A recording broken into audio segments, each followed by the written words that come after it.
sports cars of the era, a long graceful front end gives the impression there is a whole lot of motor under the hood. The driving position is set back, literally behind the motor, with the trunk or boot rolling back down to the rear. Sometimes looks can be deceiving though, and many enthusiasts consider the MGA to be severely underpowered, taking the sport out of the sports car. The engine in the original model was a 1500cc pushrod power plant, which produced about 68 horsepower. The same engine used in the Austins, Morrises and Wolseleys of the era. This actual car is one of the few 1600cc models manufactured, which boasts 93 horsepower, much more respectable for a roadster. Apart from the very rare twin cam power plant, there were only ever just over 2,000 built. This is as grunty as an MGA gets.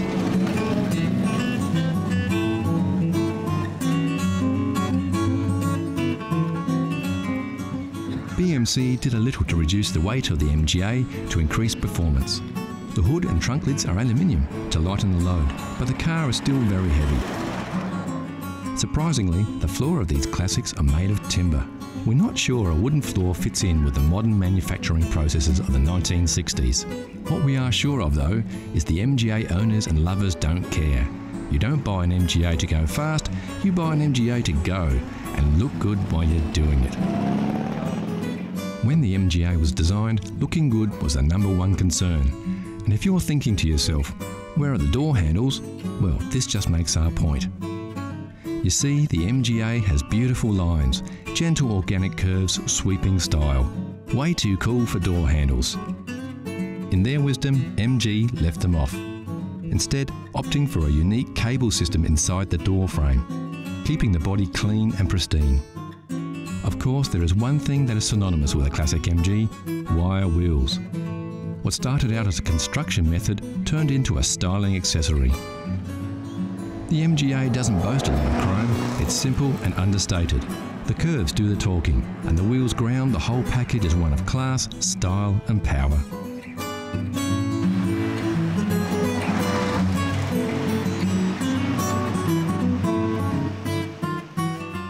The real appeal of a classic MGA is the romance. The romance of rolling through the countryside, wind in your hair, wire wheels rotating under you, turning heads with your very stylish and fun machine. It's the same for all classic car lovers. For devotees of the MGA, it doesn't get better than this, and we're inclined to agree. So you've just hit 40, you're feeling cashed up, your hairline is fast travelling to the northern hemisphere of your head. So you've decided to take the plunge and get yourself that little sporty classic car you've always dreamed of, and get some wind in your hair before it all disappears and you find yourself shopping for a glue-on toupee. Right now, your heart is set on a Sunbeam Alpine, just like the one James Bond drove in Dr. No. Well, let's take a closer look at the damage to your hip pocket. There were several models of the Alpine produced between 1959 and 1968. The body shape didn't differ much between models, only performance. We've been looking around, and as far as classic cars go, the Alpine could be considered an entry-level classic. Of course, the prices vary, but generally at any one time there are a few on the market to choose from. This 1963 restored Series 2 unit in the UK was on the market for the princely sum of $9,000 US, or £5,500. It's restored and looks pretty good. It does lack a little grunt, being the early model. For about $7,000 or around £4,000, you can slide into this restored 65 Series 3 Alpine. We found this 1967 Series 5 model for an ambitious $15,000 or around £9,000. The engine was replaced with a 2300cc Mitsubishi power plant. Pricey, not stock, but it may have enough juice to get you and your new hairpiece to where you want to go. There are usually stacks of Alpines on the market, so if the Sunbeam Alpine is your classic passion, get hunting. They won't be hard to find. Here's a challenge for all you classic car fans. Know Your Chrome gives you a peek at some close-ups of classic chrome. Look at the shapes. Do you recognise the lines? Can you tell which car sports this shiny styling? It's too early for clues, but we can tell you it's a car. It's a classic and it's very, very cool. Look closely and we'll give you more hints later in the show. Next on CC, the Classic Car Show, we meet a big black cat. some tips for classic car owners, and we take a pony ride.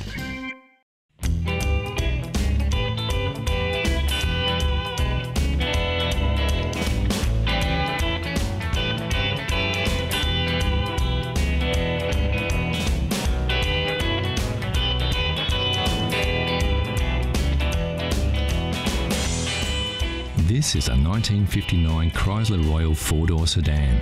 It's in A1 mechanical condition, and due to the simplicity of its six-cylinder Cube Dodge motor, anyone with a few basic skills can keep it that way. Of course, the best place to start is to take a look under the hood. On the left-hand side, check the brake and clutch fluids. No oil leaks are a good sign that all the hoses are intact. Quickly check the fan and inspect the radiator cap and water level.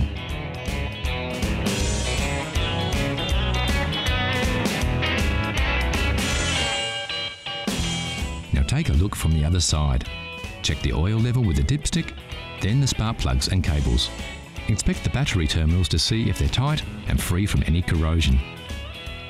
Ensure the top radiator hose is nice and tight and that the fan belt is taut and has no cracks in it. The leads and wires to the distributor cap and starter motor should also be tight. The distributor cap should be clean and high tension leads all in place. Okay, the engine looks good to go, so always fire her up just to make sure she sounds as good as she looks.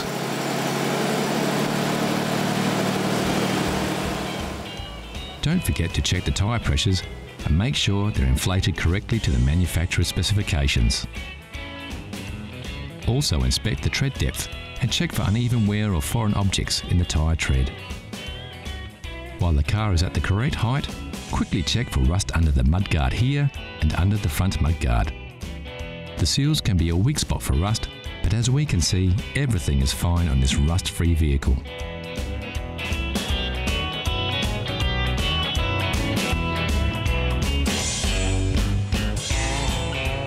So that's about it.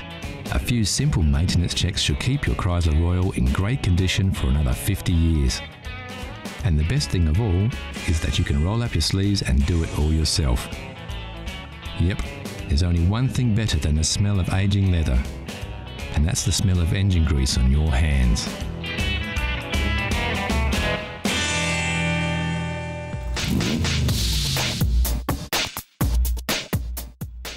Of all the cars rolling off factory floors, only a select few will avoid the scrap heap and attain that most coveted of reputations, securing its future as a classic. This is a Mazda MX-5. It has all the features that we think will give it a fighting chance to one day be a collector's car.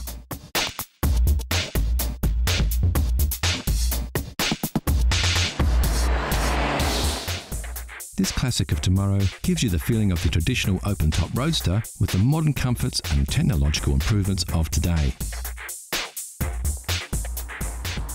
Sure, to really get the most out of this vehicle, you're going to have to look after it well. Keep it garaged as often as possible and hold on to it for 30 or 40 years. If that's not too hard for you to do, you can have a sports car of today and a classic of tomorrow.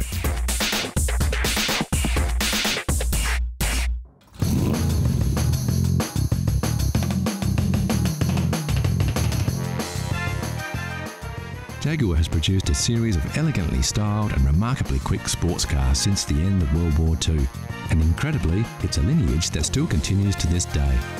The XK series began in 1949 with the XK120, one of the most powerful cars of its day, and reached its peak with the production of the legendary XKE, commonly known as the E-Type Jag. With its combination of good looks, high performance and competitive pricing, the E-Type became the icon of 1960s motoring, and when the car was released in 1961, Enzo Ferrari even called it the most beautiful car ever made.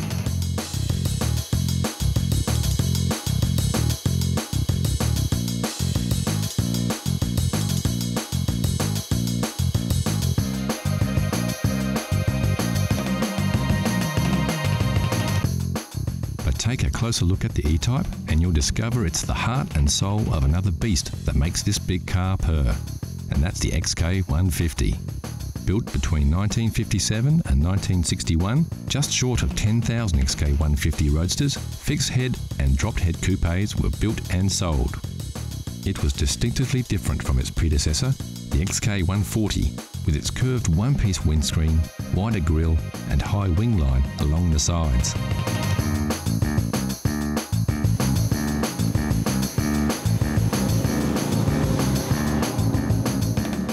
Although in production for just 4 years, the 150 legacy lived on under the hood in thousands of E-types that followed during the next decade.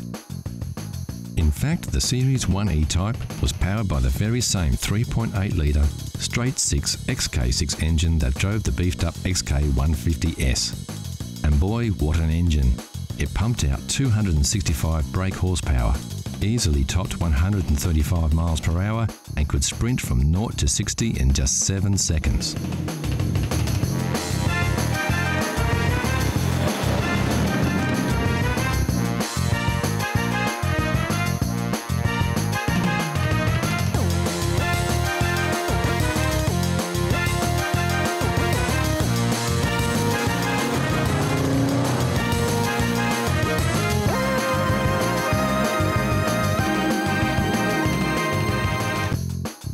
When the 150 launched in 1957, standard equipment included a 3.4 litre twin cam, capable of over 130 miles per hour. But in February of '59, Jaguar added a chrome S insignia, along with triple SU carburetors, a dual exhaust system, beefed up suspension and larger disc brakes. And the 150 didn't just pack a punch under the hood.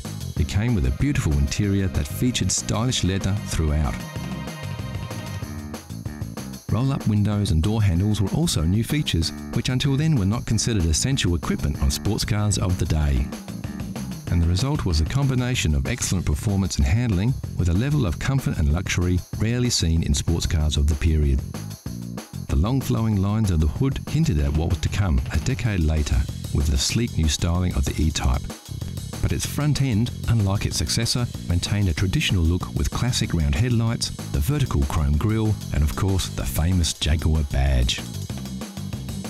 The tail end of this Jaguar is arguably even more beautiful than that of an E-Type, with its exceptional chrome detailing. And then there's those familiar twin chrome exhausts that remind us of the raw power hidden beneath this graceful exterior, and of the XK heritage.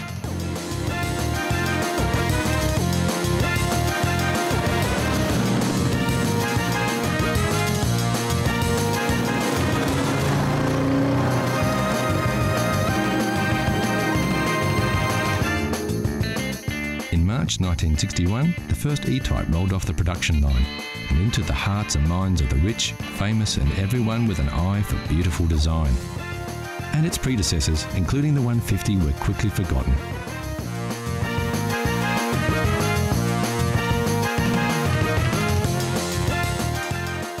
Yet, without its XK lineage, the stunning styling and superb performance of the iconic E-Type Jag would never have been possible.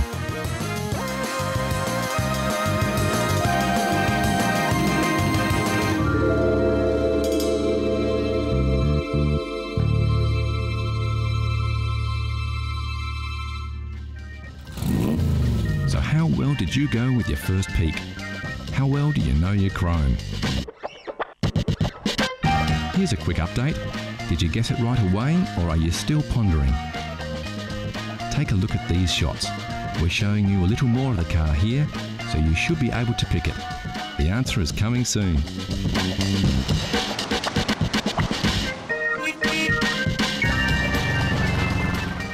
Also coming up, not one but 2 mules bust out of the stables and go for a run on the open road. So how well did you know your chrome? If you said it was an MGT, you would be right. The MGT was a launchpad for MG, establishing the British mark as a manufacturer of quality, stylish sports cars, with the MGA, like the model we saw earlier, following in its footsteps.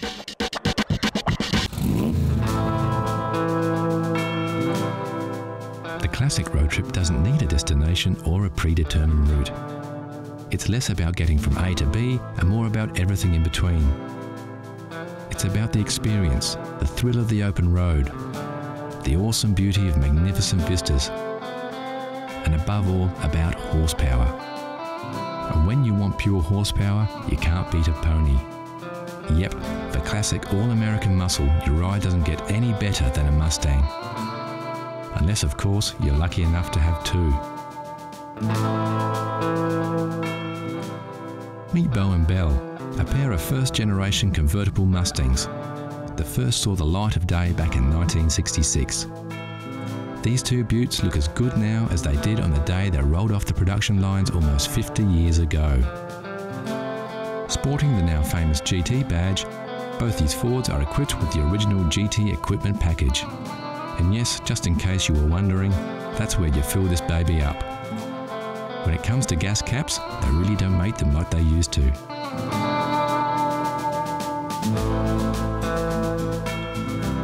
Both these Mustangs feature fully automatic electric soft tops, an original feature built into the car way back in '66. So now that the sun's up, let's get those tops down and let Belle and Bo loose on the open road.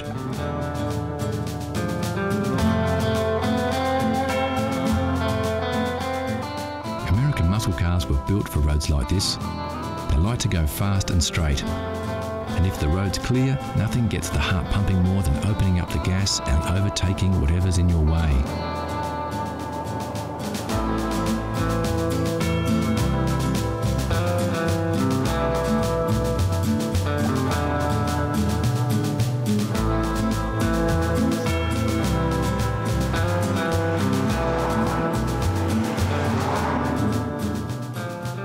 First-generation Mustangs were produced between '64 and '66 and broke all kinds of records when they came out.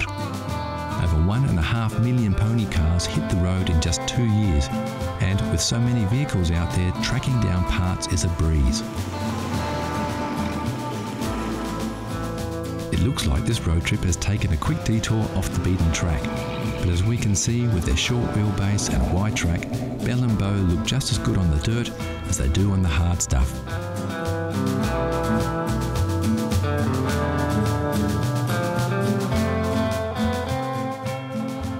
Back on the bitumen and time to work out which way to head next. Yep, it looks like due south is as good a way as any.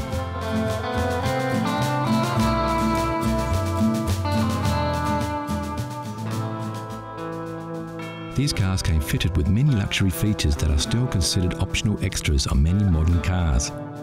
Power steering, disc brakes, and even air conditioning were all standard features on Mustangs of the period.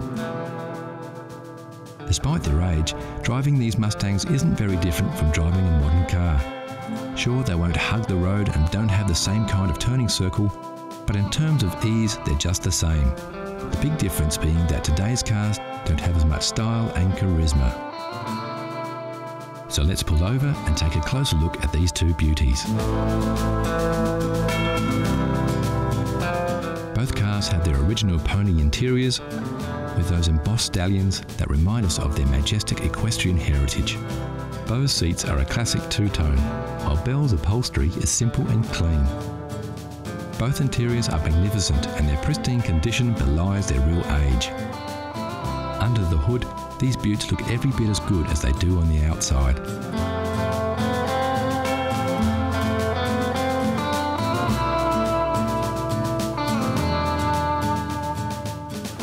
Getting back behind the wheel and hitting the back roads, we can see what makes these cars so special. With their soft tops down, winding their way through spectacular scenery, it's possible to forget that we now live in the 21st century. They take us back to another era, and they do it in a way that only a Mustang can.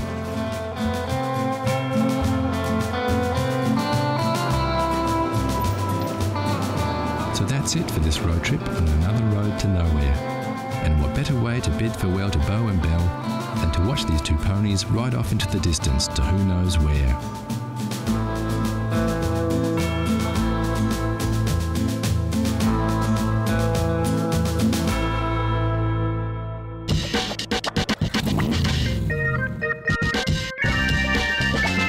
Classic cars are everywhere, from the everyday much-loved runabout to the rare and valuable collector's items. One thing we all agree, there's nothing cooler than a classic. like this Lamborghini Miura, once owned by international model Twiggy and still oozing 1960s style. Or this E-Type Jaguar, recently voted the world's most beautiful car.